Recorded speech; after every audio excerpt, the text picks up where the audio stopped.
फिर आप बताइए कि हम अपने हेयर फॉल को कैसे रोक सकते हैं। एक तो ये कि अगर कोई हमने घरेलू कोई ट्रीटमेंट लेनी है, कोई दवाइयाँ लेनी है, कोई मल्टीविटामिन्स लेनी है, तो उसके बारे में बता दें। और ये जो हेयर नेल की हम जो स्किन की खा रहे होते हैं गोलियाँ, मल्टीविटामिन्स खा रहे होते हैं, क्या सही है?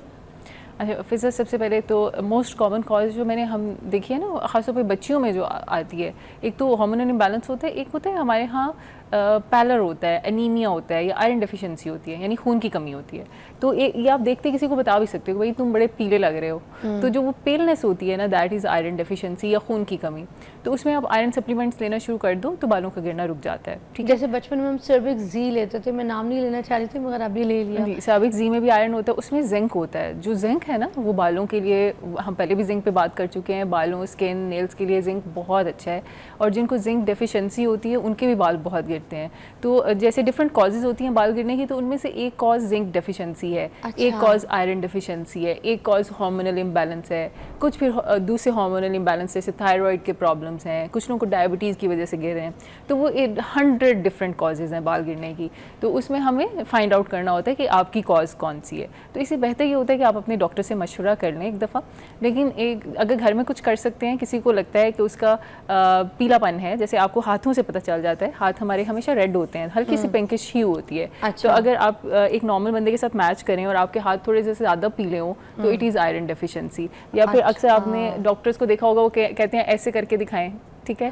तो हम ये जो नीचे वाला पोपोटा होता है ना आँख का, इसमें हम पेलनेस चेक कर रहे होते हैं। अगर ये इतना रेड नहीं है, ये इसमें पेलर है, तो आप ज़रूर आयरन सप्लीमेंट्स लें। उसमें सर्विक्स जी भी हो सकता है, उसमें फीफोलवेट भी हो सकता है, आइब्रिड फॉलिक भी हो सकता है, बहुत सारे अवेलेबल होते हैं आयरन सप्लीमेंट्स। मेरी तो है ही पीली है ना, तो फिर सीबीसी आपका होगा कोई 10 HB होगा तकरीबन, जो मुझे इधर से थोड़ा सा नजर आए। तो मुझे भी देख के फील हो 10-11 शायद हो। लेकिन एक्चुअली तो आपको सीबीसी यानी कंप्लीट ब्लड पिक्चर जब हम कराते हैं, तो उसमें एक चीज़ होती है HB। HB is short form of haemoglobin. तो जब आप हीमोग्लोबिन देखें कि आपका 12 से कम है, तो फिर आपको आयरन सप्लीमेंट्स लेने हैं। अच्छा, तो हम डॉक्टर के पास अगर ये सारे सिम्टम्स हमें चल रहे हैं, किसी को भी चल रहे हैं, तो वो डॉक्टर के पास जाने से पहले जो टेस्ट हैं ये करवा लें। इसमें एक आपने बताया कि सीबीसी करवाना है, दूसरा जी एक सीबीसी कराना है, एक आपने सीरम फेरेटिन चेक कराना है। फेरेटिन का मतलब होता है कि आपकी बॉडी में आयरन के स्टोर्स कितने हैं। अच्छा, ठीक है। HB तो एक सामने हमें नजर आ रहा है कि आयरन बन के आपके ब्लड में आ चुका है। एक वो तो बड़ी लेट कम होगा, उससे पहले पीछे स्टोर्स खत्म होते हैं, गोदाम में से ख़त्म होता है चीज़, तो वो फेरेटिन है। सीरम फेरेटिन बताएगा कि आपके पास कितने स्टोर्स रह गए हैं आयरन के। ठीक है। फिर आपने कराना होता है विटामिन डी। विटामिन डी की डेफिशिएंसी से भी बाल बहुत गिरते हैं, तो सीरम विटामिन डी कराएं। इसके अलावा जैसे हमने अभी बात की थायराइड के प्रॉब्लम्स की वजह से बाल गिरते हैं, तो serum TSH is thyroid hormone, तो आप TSH करा लें। ठीक है। ये और 5वां होगा ख़वातीन में सीरम टेस्टोस्टेरॉन। टेस्टोस्टेरॉन जो है वो मेल हार्मोन होता है। जब फीमेल्स में मेल हार्मोन बढ़ता है टेस्टोस्टेरॉन, तो बाल गिरने शुरू हो जाते हैं। अगर ये 5 चीज़ें हम करा लेंगे ना, तो हमें एक जनरल गाइड मिल जाती है कि ये कौन सी प्रॉब्लम है, आयरन डेफिशिएंसी है या हार्मोनल इम्बैलेंस है या क्या चीज़, मसला क्या है। अगर इसमें से कोई कॉज मिल जाए तो वो ट्रीटेबल है, हम उसको ट्रीट कर सकते हैं मेडिसिन के साथ। लेकिन अगर हमें ऐसी कोई कॉज नहीं मिलती, तो फिर हमें डिफरेंट स्प्रेज और डिफरेंट चीज़ें या PRP या एक्सोसोम्स वो तब आते हैं जब आपकी कोई रूट कॉज नहीं निकली और हम कहें कि ये इडियोपैथिक है, इसकी कोई समझ नहीं आ रही कि इसकी वजह क्या है, तो अब हम सिर्फ बालों को स्टिमुलेट करेंगे विद PRP और एक्सोसोम्स और लाइट थेरेपीज़, तो उससे भी बाल भी बेहतर होना शुरू हो जाते हैं। अच्छा, और ये जो मर्दों के स्किन के इश्यूज आते हैं, तो ये इनको किस वजह से आते हैं? उनको तो आपको पता है हेयर फॉल भी बहुत जल्दी आ जाता है, तो इनका क्या रीज़न होता है जब हार्मोन्स का रीज़न नहीं है? तो मर्दों के भी हार्मोन्स ही उनके बाल गिराते हैं। टेस्टोस्टेरॉन जो है ना, ये ख़वातीन में भी बाल गिराता है। और मर्दों का जो गंजपन, आप क्यों मर्द इतने आपको गंजे नज़र आते हैं, वो उनका अपना टेस्टोस्टेरॉन है जो कि एक ख़ास हार्मोन में कन्वर्ट होता है DHT में। और वो ये वाले आपका जो ये वाला एरिया होता है और पीछे जो ऑक्सीपिटल एरिया है, ये प्रोन होता है, हार्मोन प्रोन होता है, यहाँ से बाल झड़ते हैं। जैसे आपका DHT ज़्यादा होता है तो आपके बाल गिरना शुरू हो जाते हैं। कुछ तो इसमें जीन्स भी हैं, जैसे ख़ानदानी भी होता है, कुछ लोगों के ख़ानदान में गंजपन चलता है, लेकिन ख़ास तौर पे मेल्स में उनके हार्मोन्स बाल गिराते हैं। इससे इसकी सारी ट्रीटमेंट्स जो होती हैं वो एंटी हार्मोनल ट्रीटमेंट्स होती हैं। तो इनको भी अपने यही टेस्ट करवाने पड़ेंगे जो औरतों को? नहीं, उनके लिए किसी टेस्ट की ज़रूरत नहीं होती, क्योंकि हमें पता है कि उनको टेस्टोस्टेरोन का मसला है। उनको डायरेक्ट हम मिनॉक्सिडिल स्प्रे पे डाल देते हैं कि पहले स्प्रे लगाएं। स्प्रे से अक्सर अच्छे बाल जो है, अगर आप फर्स्ट और सेकंड स्टेज में हैं तो बाल गिरना रुक जाते हैं, 3 to 6 मंथ्स में नए बाल आना शुरू हो जाते हैं। अगर अब खाली स्प्रे से इतना फ़र्क नहीं पड़ रहा, फिर हमें कुछ खाने वाली दवाइयाँ ऐड करनी पड़ती हैं जो कि एंटी हार्मोन्स होती हैं, जो सिर्फ वो स्पेसिफिक हार्मोन पे काम करती हैं। जब हार्मोनल चेंजेस में सबसे मोस्ट कॉमन जो हमने नाम अक्सर सुना हुआ है, दैट इज़ PCOS, जिसको हम पॉलीसिस्टिक ओवेरियन सिंड्रोम भी कहते हैं।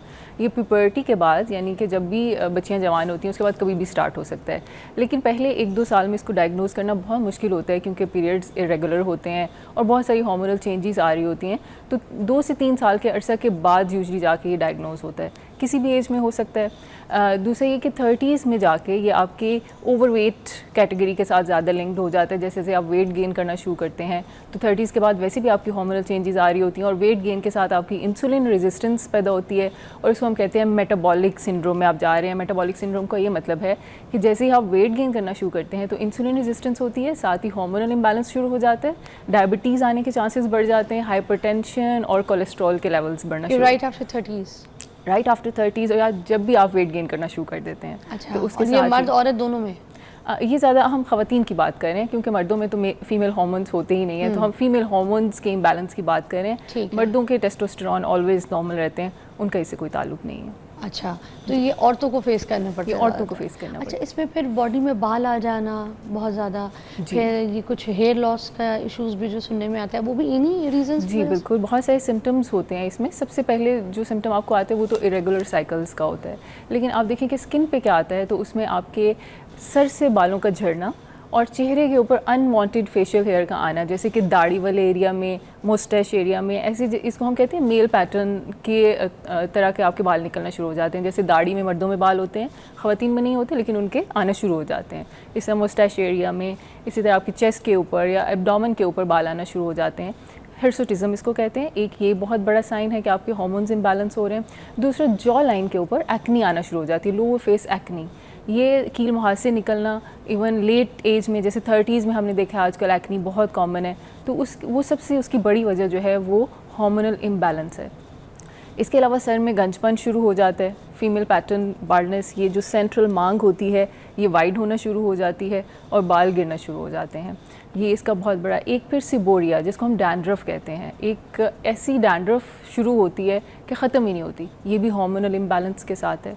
तो इस तरह की बहुत सारी चीज़ें, जैसे कुछ जगहों पे डार्कनेस शुरू हो जाती है, आपकी गर्दन के पिछले एरियाज़ जो हैं वो डार्क होना शुरू हो जाते हैं, बगलें डार्क होना शुरू हो जाती हैं, तो आपकी ओवरऑल जो सारी स्किन का टेक्सचर है वो डार्क और वेलवेटी होना शुरू हो जाता है। ये भी हार्मोनल इम्बैलेंस। बॉडी को ड्राई भी होती है फिर उसके बाद, या फिर ड्राइनेस भी होती है, क्योंकि देखें हमारे जो फीमेल हार्मोन्स हैं ना वो मॉइस्चराइज्ड रखते हैं, वो आपकी स्किन को यंग रखते हैं, मॉइस्चराइज और हाइड्रेटेड रखते हैं।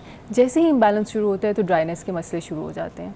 तो ये भी एक कॉमन वो सिम्टम है जो कि हमें देखने को मिलता है हार्मोनल इम्बैलेंस के साथ। अब अगर किसी को इस तरह के इश्यूज हो रहे हैं हार्मोन्स के, तो फिर तो उसको पहले तो इन चीज़ों का कॉज का पता करना पड़ेगा। हम डायरेक्ट जाके PRP या फिर कोई अगर मेडिकेटेड हमें स्प्रे सर के लिए मिलते हैं वो, या फिर एक्सोसोम्स जो है उसको नहीं ले सकते हैं ना, या ले सकते हैं? नहीं फिजा, बिल्कुल। देखें एक प्रोटोकॉल होता है। एक अगर हेयर फॉल है या जॉ लाइन एक्नी आ रही है या आपकी बॉडी आपको सिम्टम्स दे रही है कि मेरा हार्मोन इम्बैलेंस है, ये 4 सिम्टम्स अगर आपको आ रहे हैं ना, सर से बाल गिर रहे हैं, चेहरे पे बाल आ रहे हैं, चेहरे पे एक्नी आना शुरू हो गई है, वेट गेन शुरू हो गया है, तो इसका मतलब आपकी बॉडी ने सिग्नल्स देना शुरू कर दिए हैं कि आपके हार्मोन्स इम्बैलेंस है।